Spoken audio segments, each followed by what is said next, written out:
Hola queridos amigos, bienvenidos una vez más a su canal William Padrón FNP, Consejos Médicos para Todos.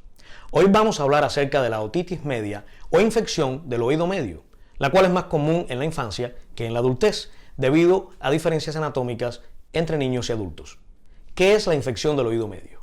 Muchas personas relacionan el término infección de oído con baños en piscinas y la acumulación de líquido en el canal auditivo, su colonización por hongos, bacterias o virus, infectando el oído externo y produciendo dolor.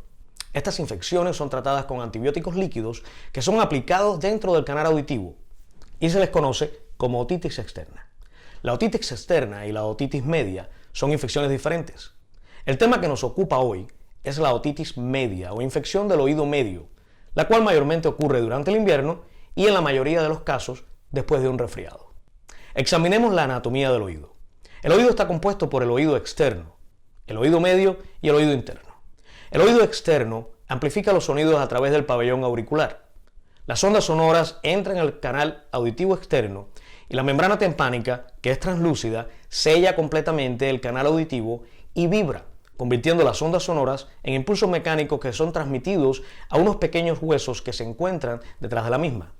Estos huesos vibran, conduciendo así la señal al oído interno y más tarde al cerebro.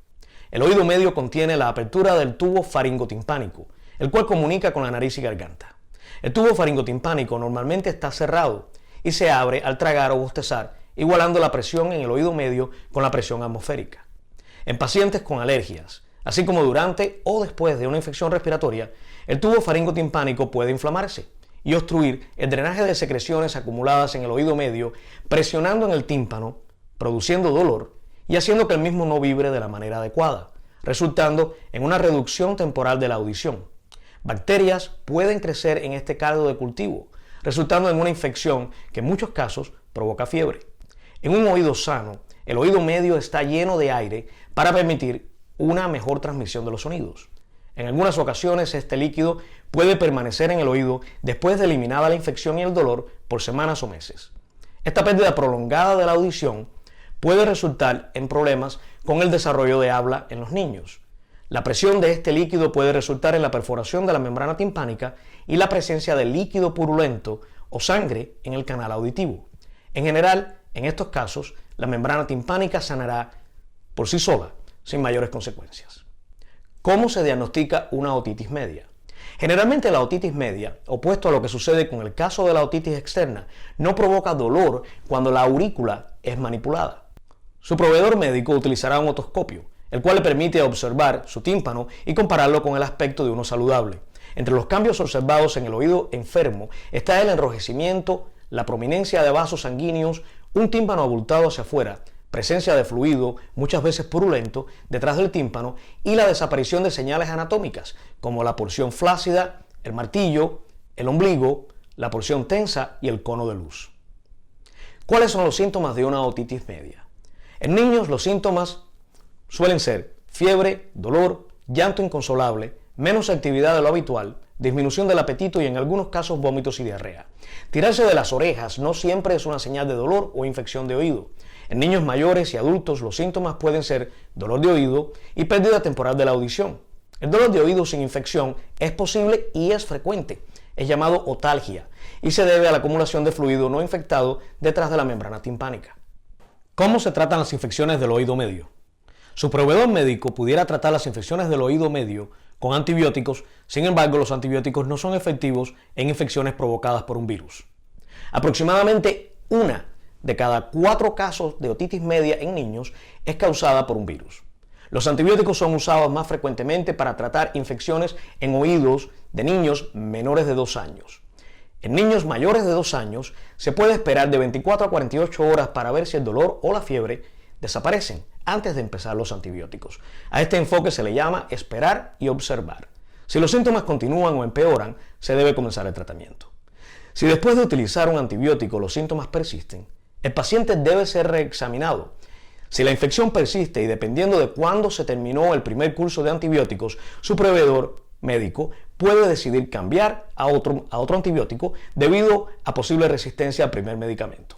Administre los antibióticos hasta que el medicamento se haya agotado por completo. El uso de descongestionantes o antihistamínicos no es recomendado.